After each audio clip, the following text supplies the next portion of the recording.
Hare Krishna.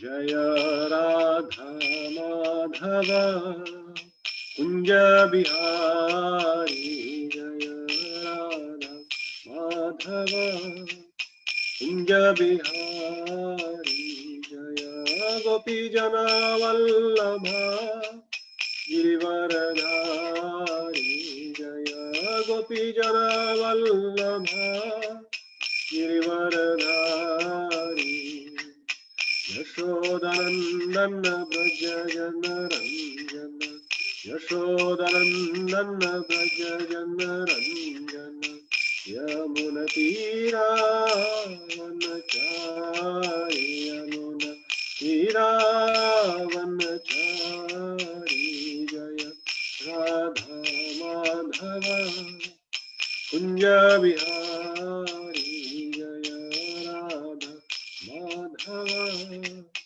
Kunja Bihari Jaya Gopi Jana Vallabha Girivaradhari Jaya Gopi Jana Vallabha Girivaradhari Yashodanandana Braja Jana Ranjana Yashodanandana Braja Jana Ranjana Yamuna Tira Vanachari Yamuna Tira Vanachari Jaya Radha Madhava Kunja Bihari Jaya Radha Madhava Kunja Bihari Hare Krishna Krishna Krishna Hare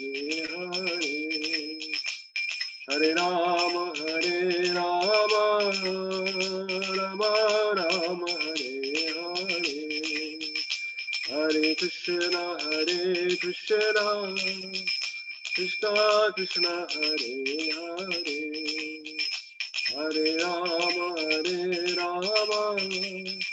Rama Rama Hare Hare Hare Krishna Krishna Krishna Hare Hare Hare Rama Rama Rama Hare Hare Jaya Radha Giridhari Radha Giridhari Radha Jaya Radha Giridhari Radha Giridhari Radha Jaya Jagannath Jaya Jagannath Jaya Baladeva Jaya Subhas Jaya Jagannath Jaya Jagannath Jaya Baladeva Jaya Subhas Jaya Gaunitai Jaya Gaunitai Jaya Gaunitai Jaya Gauni Jaya Gaunitai Gaunitai Gaunitai Jaya Gauni Prabhupada Prabhupada Prabhupada Jaya Jaya Prabhupada Jaya Jaya Prabhupada Prabhupada Prabhupada Jaya Jaya Prabhupada Jaya Jaya Gurudev Gurudev Gurudev Jaya Jaya Gurudev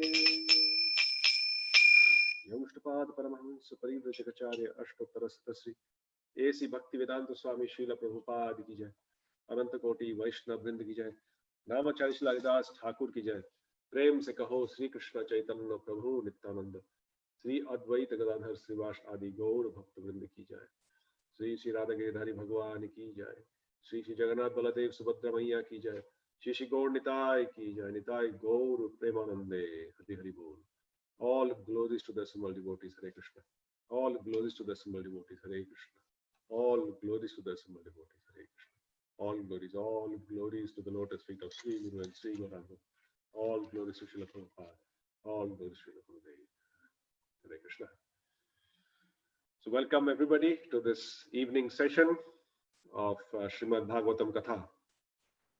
So those of you who are following us, last Tuesday we started a new Katha, a new Leela from the 6th canto, and we started it with the subject of atonement and association, of how in this material world, in spite of all forms of atonement that people take to, it is very difficult to atone for the sinful desires that are there in somebody's heart as part of their conditioned existence in this material world.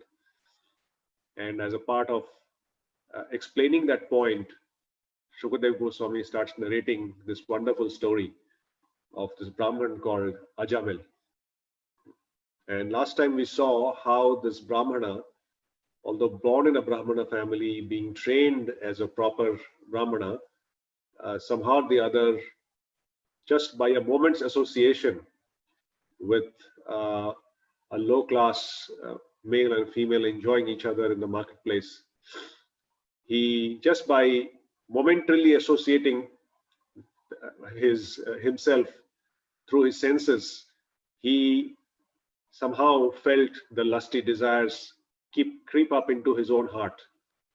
And although he tried to suppress them as a result of his Brahminical training, he could not do so. So we saw that, one of the lessons that we actually learned is it doesn't matter how short or how long the association is. Associating with something that is sinful, that's something that is abominable, because our senses are conditioned, even though it might be for a few seconds, it influences us, whether good or bad. Similarly, in Chaitanya Charitamrita, there is a nice verse that says, Sadhu Sango, Sarvo Shastre Koy, Lobomatra Sadhu Sango, Sarvo Siddhi Hoy. The association of a saintly person, Sadhu Sanga, the association of a saintly person, even if it is a moment, Lobomatra, Sadhu Sanga, Sarvo Siddhi Hoy, we can achieve perfection of this human life and reach our ultimate destination. Similarly, a momentary association with something that is abominable, or an action that is abominable, or an environment that is abominable, will make us and our senses completely degraded, and we will lose focus of the actual existence of this human life. And that is exactly what happened with Ajamila Brahmana. And that is the first lesson for us to learn, is we should be very careful what we engage our senses in and to what extent we associate with a person or in any environment. Although he was influenced wrongly, because his father was there with him, or he lived with his father, his impulses or his propensity to enjoy was in check. He couldn't openly do anything about it except for thinking about these lustful thoughts. But when his father left his body, there was nobody else to kind of shelter him, protect him, guide him, and keep him in check. So when his father left, his senses took control, and because he said that he thought that nobody else is there to now check me out or keep me in the right track or tell me to do what to do, I can do whatever I feel like. And that's when he actually got that society girl whom he had seen in that marketplace. He actually brought her home. So much so that he neglected his own family, his own wife went away, and he had to maintain that society girl. And we saw how he inherited a lot of wealth. I mean, not a lot of wealth, but whatever wealth he inherited from his father, he started spending to maintain her. And of course, he had children from her. She used to cook the food, which is also considered kind of not really food that is required for our finer existence, because it's cooked by a low-class person with low-class habits. So his entire existence became degraded. His own family, his own food, his environment. On top of that, when he finished off his inheritance, he started earning money in unlawful and wrong means. He started gambling, cheating, and all sorts of things. And like that, he passed his life until he reached the age of 88. And at that point of time, something wonderful happened. I mean, wonderful happened eventually, but at that point of time, he got to know that his time of passing has come about. And when that happened, he saw three ferocious creatures, ugly looking, absolutely, just looking at them, somebody would faint. So he just looked at them and he was so much fearful that he cried out. And he was very attached somehow to his son. He had 10 sons. And his youngest son was very small. And he used to spend a lot of time with him, always calling out his name, Narayan, Narayan, Narayan, and very affectionate. So unknowingly, he was chanting the holy name even before he reached the age of 88. But at that point, when he saw these three ferocious personalities, he thought, or his mind focused on his little son Narayan.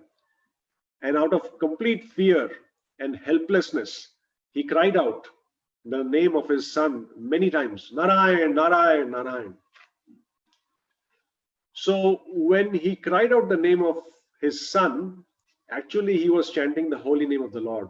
And because he was chanting without any offenses, without any expectation, he was chanting in the middle stage, or what we call as namabhas. As a result of that, all his sinful activities became nullified. That holy name completely destroyed those reactions. And as just when his soul was about to be taken away by the Yamadutas, the three Yamadutas, arrived four wonderful looking beings. And they were the Vishnudutas, with four-armed, just resembling Vishnu, carrying out the orders of Vishnu. So they just happened to come to that place. Why? Because they heard the name of their master from the lips of Ajamila. And when they arrived there, they stopped the Yamadutas from taking the soul, or forcibly taking the soul of Ajamila. So Yamadutas were very taken aback that they had never been stopped like this ever before. And they always thought that their master Yamaraj is a supreme in the universe. And there's nobody above him to actually stop his or impede their activities. So he asked, or the Yamadutas, they asked these Vishnudutas some questions. Instead of fighting with them, it also teaches us the etiquette of how to deal with people around us. So he said, how do you challenge us in what we are doing? Are you some devata, or you seem very effulgent, but why are you obstructing us?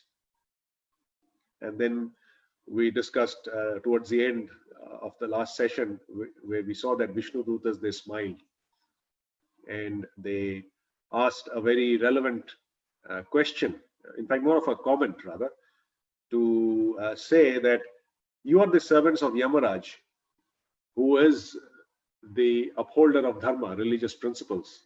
So you should know who is religious and who is irreligious, who is fit for punishment and who is not. And then the Yamadutas started describing how Ajamila was so sinful from very earlier age, and he deserved to be punished. In fact, everyone in this material world, as a result of being conditioned, deserved or deserves to be punished.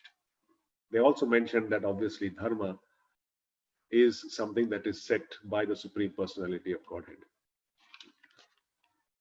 And at that point of time, they demanded that basically what they were doing was their just duty in taking away the sinful person. And that's where we concluded last time. Then the Vishnudutas, they responded. And it is said that Vishnudutas, like the devotees of the Lord, they are very expert in logic and argument. They can respectfully put forward the right arguments to convince somebody. So they said that it is indeed very painful that the people who are in charge of maintaining the religious principles, they are now needlessly punishing innocent people. Are the leaders so polluted that they are exhibiting partiality and punishing people who don't deserve to be punished? So where will the innocent citizens go to? Who will they go to? And then they started telling the actual effects of what Ajamil did just before he gave up his body. And there is a nice verse from Srimad Bhagavatam, which we will look at from Canto 6, Chapter 2, Text 7. So before we recite, we'll just say the invocation prayers. Om Namo Bhagavate Vasudevaya. Om Namo Bhagavate Vasudevaya. Om Namo Bhagavate Vasudevaya. Narayanam Namaskritya Naram Chaiva Narottamam Devim Saraswatim Vyasam Tato Jayam Mudirayet Nashtaprayeshu Bhadreshu Nityam Bhagavata Sevaya Bhagavate Uttama Shloke Bhaktir Bhavati Naishtiki. Text 7. Ayam hi krita nirvesho janma kotyam saham api yad vyajahara vivasho nama swastyayanam harihe. Translation and Prabhupada Prabhupada ki jai. So Vishnudutas is saying, Ajamil has already atoned for all his sinful actions. Indeed, he has atoned not only for sins performed in one life, but for those performed in millions of lives. For in a helpless condition, he chanted the holy name of Narayan. Even though he did not chant purely, he chanted without offense. And therefore, he is now pure and eligible for liberation. I'll read the first part of the purport. The Yamadutas had considered only the external situation of Ajamil. Since he was extremely sinful throughout his life, they thought he should be taken to Yamaraj and did not know that he had become free from the reaction of all his sins. The Vishnudutas therefore instructed that because he had chanted the 4 syllables of the name Narayana at the time of his death, he was freed from all sinful reactions. So this is how Vishnudutas, they start describing the situation and why they had to actually come on the orders of their master and rescue somebody who has actually completely nullified his previous reactions to all his previous sins that he has committed. And then basically they continued that conversation in giving their viewpoint to the Yamadutas. And they said that chanting is actually the best process for atonement. Why? Because even if somebody kills a Brahmana, murders a woman, a king, a father, a cow, all his sinful reactions are nullified. Not only that, the most important aspect of chanting the holy name of the Lord is that it attracts the attention of the Lord. So it is said that there's no difference between chanting the holy name of the Lord and the Lord himself. Nama Chintamani Krishna. So then they said that, so do not take time, so do not waste your time and take this person to your master Yamaraj.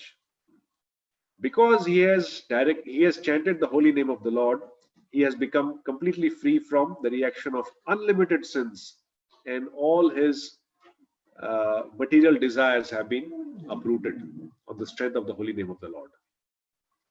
So then the Vishnudutas released, or they got Ajamil released from the Yamadutas, and Ajamil finally heaved a sigh of relief. So these Yamadutas, they were extremely disappointed. This is the first time they had actually to carry out their activity, their duty, and they were stopped by certain wonderful personalities, and they could not finish the task that they had come there for. It has never happened before. They couldn't perform their duty, and they seemed to see some good arguments that the Vishnuduts presented to them, but they were not very convinced. So they went back to Yamaraj, and we'll see next time what was the conversation they had. In the meanwhile, Ajamil was released. Sigh of relief. But that's the time he came to his senses, because since his youth to the age of 88, when he was leading an extremely sinful life, his senses were polluted. But now they came back to he came back to his senses, and that conversation between the Yamadutas and the Vishnudutas completely enlivened him and made him completely free from all kinds of fear.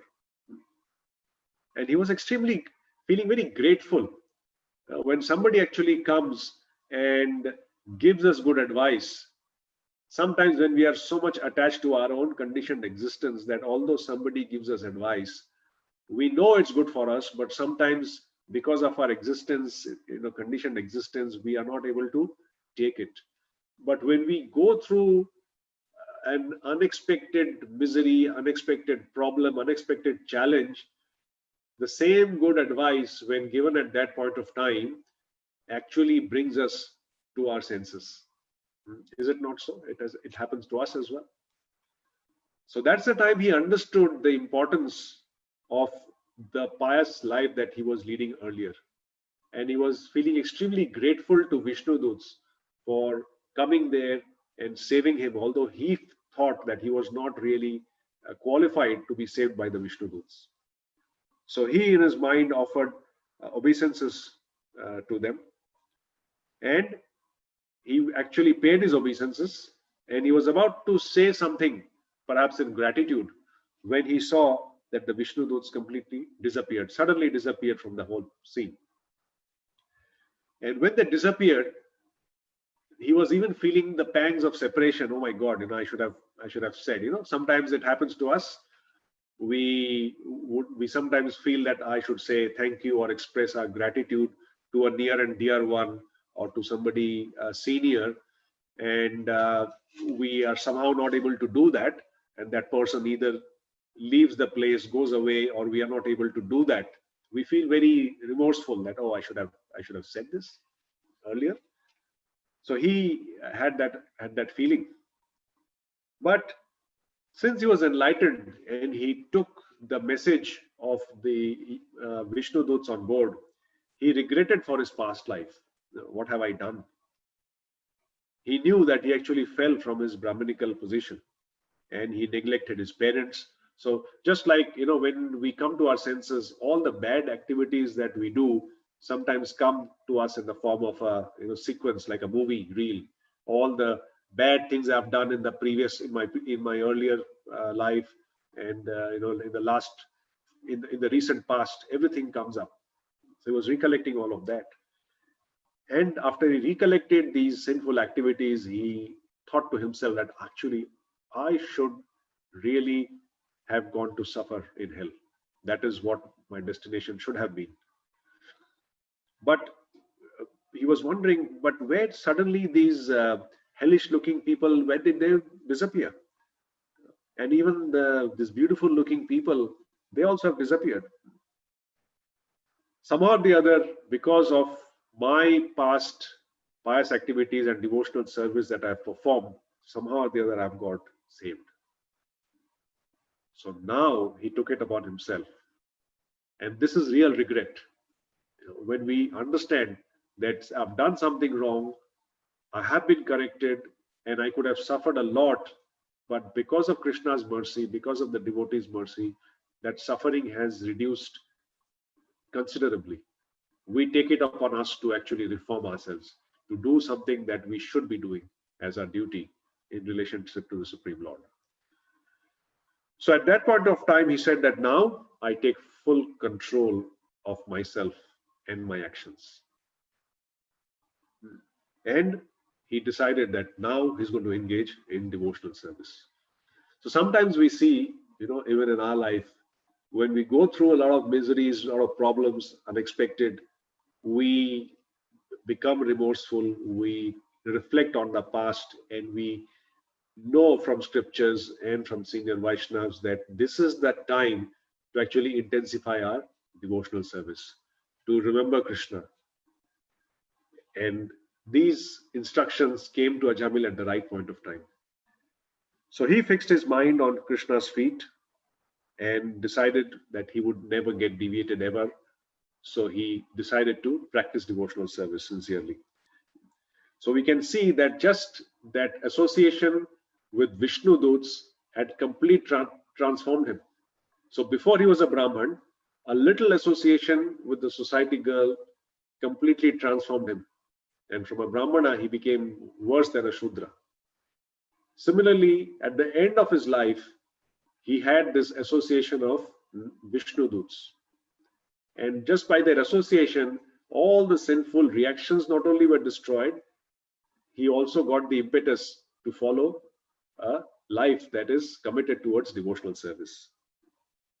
So he decided that he is going to completely leave everything, leave home, leave all that he has got, and go to Haridwar. And in Haridwar, he wanted to execute complete devotional service.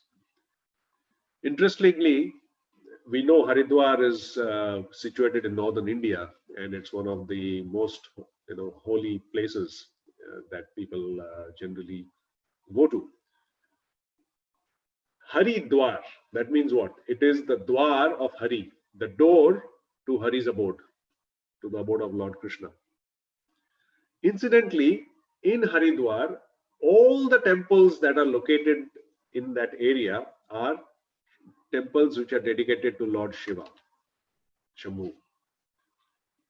So people generally have this understanding that from scriptures that anybody who gives up their body in Haridwar goes to the abode of Lord Hari, for sure.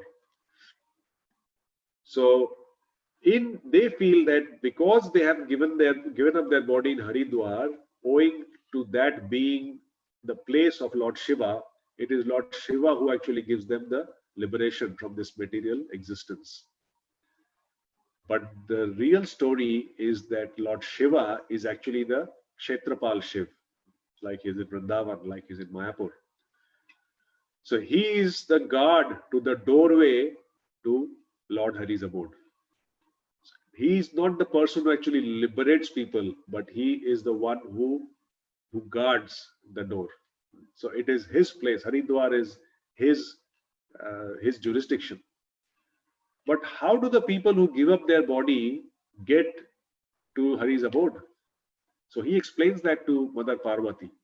So Shiva says that whenever somebody comes to this place, to Haridwar, and gives up their body, I personally go when they're just about to leave, the soul is about to just leave the body, I personally go and whisper into their ears. What do I whisper?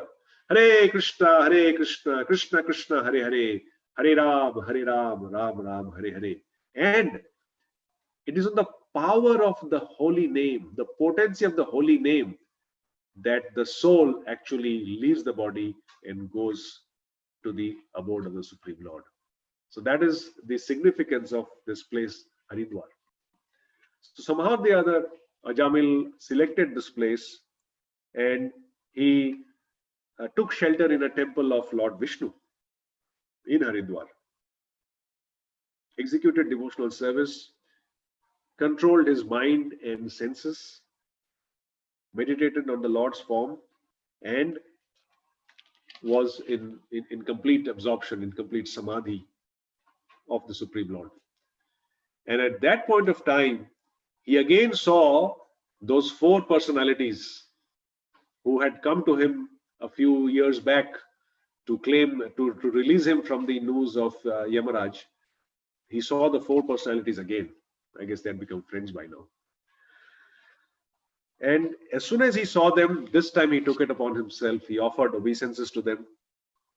And as soon as he came in contact with the Vishnudutas, the soul left the material body and took on the transcendental body. The soul actually has a transcendental form. So he took on his transcendental form and he boarded an aeroplane. Bhagavatam says the aeroplane was made out of gold, pure gold. It's a golden airplane. We can't even imagine an airplane. Even if we'll imagine a Boeing, a jet or something. But it's an airplane that just came over. Vishnudutas told him to board the plane, just like the wonderful staff that is there in the plane who tells us, looks at our tickets and tells us to board. They just said, well, come on in. And one might wonder that the plane might be taking a long time to go from where Ajamila stayed to the Lord's abode. How long did it take to reach him, to reach that place? Moments, not a few hours, just moments. So finally he reached the abode of the Lord, and in Vaikuntha he was welcomed very respectfully and received and worshipped by the inhabitants of Vaikuntha Lok. So from a Brahmana to a sinful offender to a devotee. Finally, at the end of his life, the same life, Ajamila actually attained his ultimate perfection. So Srila Prabhupada always used to say that if we are sincere in following his instructions, if we are sincere in executing our devotional service under our bona fide spiritual master, then Prabhupada mentioned that he has given us the process of achieving ultimate perfection in this life itself. Of course, we don't meditate on the fact whether we will achieve perfection in this life or next life or a few lifetimes. What is important is to engage in devotional service of the Lord sincerely and to the best of our ability, and pray for the mercy of the Lord to put us wherever he feels appropriate. But wherever it is, we should remember the prayers that Dhruva Maharaj mentions, that Parikshit Maharaj mentions, that my Lord, wherever you keep me, always keep me in the association of devotees. Always ensure that I'm able to engage in your loving devotional service. And that is the perfection of human existence. Srimad Bhagavatam ki jai, Srila Prabhupada ki jai. So next week, same day, same time, we will continue with the last part of Ajamila Leela, specifically what happens when the Yamadutas, they go to Yamaraj and they start inquiring that what is it that happened and how can something like this happen? And the response of Yamaraj is the complete glorification of the holy name of the Lord. So next week we'll conclude this Leela with the glorification of the holy name. Thank you very much. Hare Krishna.